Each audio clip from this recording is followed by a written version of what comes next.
Alright, we're here with patient Laura Noble. I've asked her to do a testimonial on video so we can describe her condition and what happened with her. Now, starting off, when were you first diagnosed with scoliosis? I was about 12. Okay, and what had happened?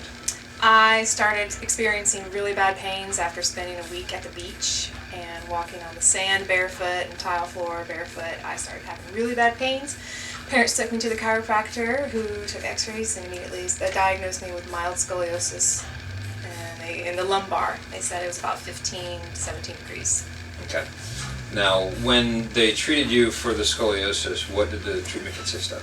It was just a heel lift, and I was supposed to go in like once a week to see him, which I did for a while, and I wore the heel lift, but time and circumstances changed, and I neglected to wear the heel lift, as any 13-year-old would do, and so then I stopped going to the chiropractor and just lived with the back pain. Now, how long did you live with the back pain? Well, up until a car accident that was approximately 3 years ago, I had pretty mild back pain that I just lived with, and then after the car accident I suffered really bad back pain. Okay. Now, how much did the pain get to interfere with your life? Like, how bad did it get? From the scoliosis? Well, from both. You had the scoliosis before, then you had the car accident. At that point, with your pain levels... Car accident, I wasn't able to walk. Okay. From the x-rays that were taken after my car accident and the MRI, I had a L4, L5 disc that's shifted to the back. Right? No, to the front. Okay. Yeah. A bulging disc? Bulging disc. Okay, and it got to the point where you couldn't walk. Now, what happened with your treatment with that? How well did that treatment work? Yeah, I saw a chiropractor, and I literally had to go there. Someone carried me up to the doorstep, and I got better. It eventually got better, but I still lived with pain. I was living on painkillers.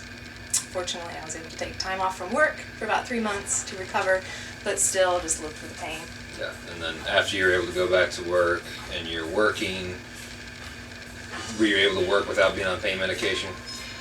Here and there. I started, I lost some weight and exercise strengthened my back, I thought.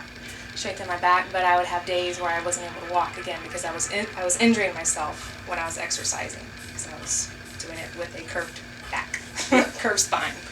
Okay. So that's what we wanted to get, just the basic history of what happened before she came in here, because she'd been to several different chiropractors and she'd gotten relief, but she hadn't had any what we call correction. Right. Now there's a difference in chiropractic care between what we call palliative care and corrective care. Palliative care gives you relief, but it doesn't fix the problem. Now some people call an adjustment a corrective care. I disagree with that because it doesn't. If there's a curvature in the spine, it's not going to correct the curvature. If there's a difference in the length of your leg causing the curvature, it's not going to make your leg grow longer. When you lay face down, it may change the length of your leg when you get an adjustment, but that's different. That's a difference between an anatomical and a functional difference in the leg. A functional difference in the leg, when somebody lays down, their leg may be shorter on one side, then you adjust them and it evens it out. But that does not change the length of the leg. Laura has a problem with her x-rays. We revealed that she had a difference in the length of her legs at first. So I want to show you her x-rays first, what we started working with, and describe the difference between the care she received in other offices and what she receives here. Now this is her initial x-ray when she first started treating with me. This was taken at another chiropractor's office. You can see the curvature in the spine. It's about 15 degrees, and there's also some rotation here where the center of the spinous processes have rotated off to the side. Now, it's hard to see on the film here, but there shows a difference in the length of the legs here, showing the left side of the screen here shorter than the right. And so there's a curvature of her spine to the left. If she's laying face down, her spine is curved to the left side, and there's a difference in the length of the legs here. So we started her treatment. Now, our treatment in our office, we fit the person for a lift once we get the joints mobilized. The way the treatment works, she has a curvature in her spine on her x-ray. This on the right showing the body curved and this on the left showing the curvature on the x-ray. This represents a 15-degree curvature on the spine, and that's about what she had when she started. Now the problem with this curvature is you can adjust it and do therapies on it and it will feel better, but as long as that curvature is there, it's going to be compressing the discs and pushing the disc outwards and causing problems. And then if you have a traumatic incident like a car accident, it causes much more damage and it doesn't heal as well afterwards, which explains why she had such a hard time and never really recovered from the car accident. Now what happens in my office, we use an instrument to adjust instead of using the entire body with a manual adjustment where you twist and pop the joints. What we do is use an instrument where there's pressure on the joints, and the instrument fires into each individual joint and frees up the motion in every single joint from the spine from the bottom up. So instead of one manual adjustment twisting it and popping it back into place, we use multiple repetitive adjustments that are much lower force and much safer and more effective at increasing the range of motion. So we take the joint from here, vibrate the joint until it goes numb, and then it slides into place.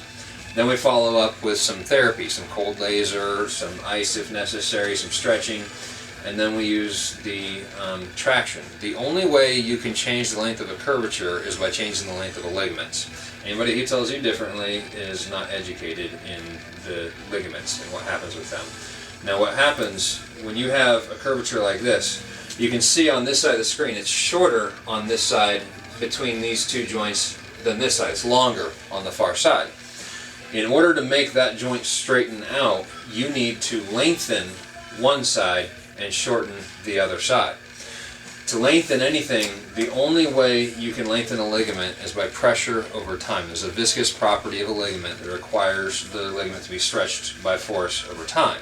So by starting off the treatment, by increasing the range of motion and stretching the ligaments that are too tight, it frees up the joints and allows them to become flexible again, so the curvature can move. Once we reach that point, it takes about 2 to 3 weeks with most scoliosis cases. Once we reach that point, then we start to do muscle training, specific muscle training for the specific muscles that are too long and too weak. This involves lateral bending, where you hold a band that's anchored against a wall and you bend to the side to bend the curvature in the opposite direction. For instance, if I have a curvature to this side, I would want to curve it back this way by doing lateral bending, and that's what we did with Laura. And gradually over time, it begins to straighten out and correct. Now, what we expected to happen with her treatment was after 6 months, retake the films, we were expecting to see a 40 to 50% improvement where she'd had no improvement in the past. Typically what happens is if you're under 20 degrees, they do nothing. Chiropractic, physical therapy, they don't really do much to correct the curvature. When you combine the chiropractic with the rehabilitation, there's been a lot of research done in the last 20 years about scoliosis correction with chiropractic. And what they found is that traction and exercise are crucial to it.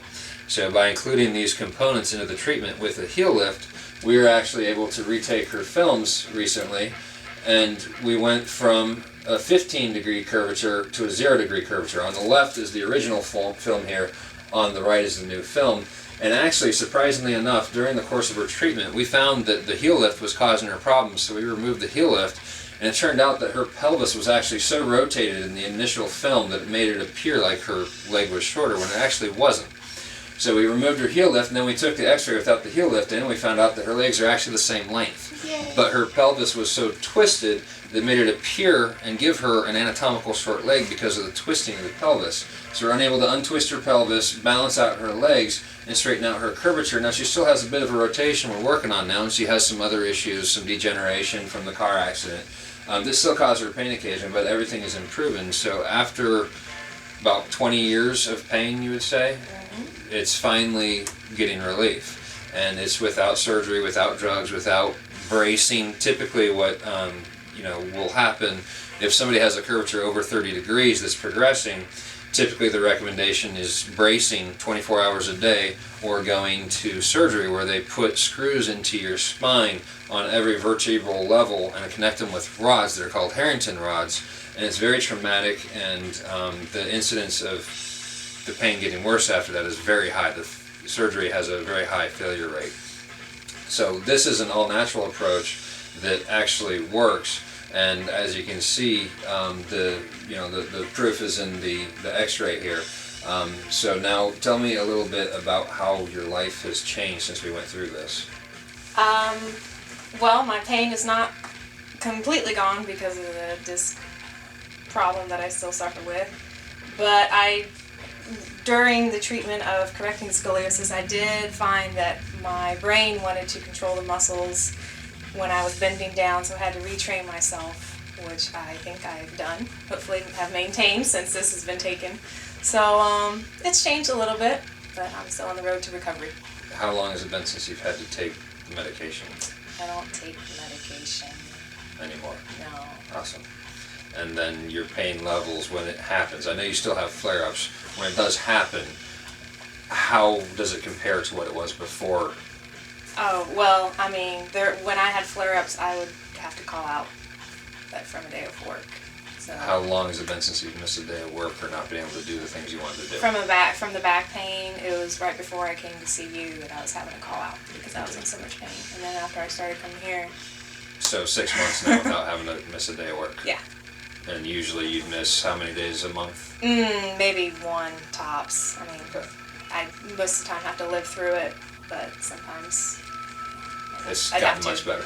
Yeah, absolutely. Cool. Well, thank you for sharing, and I hope everybody learned something about this. This is pretty cool stuff.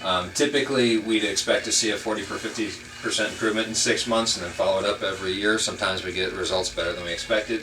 This is definitely one of those cases, so congratulations, Jay.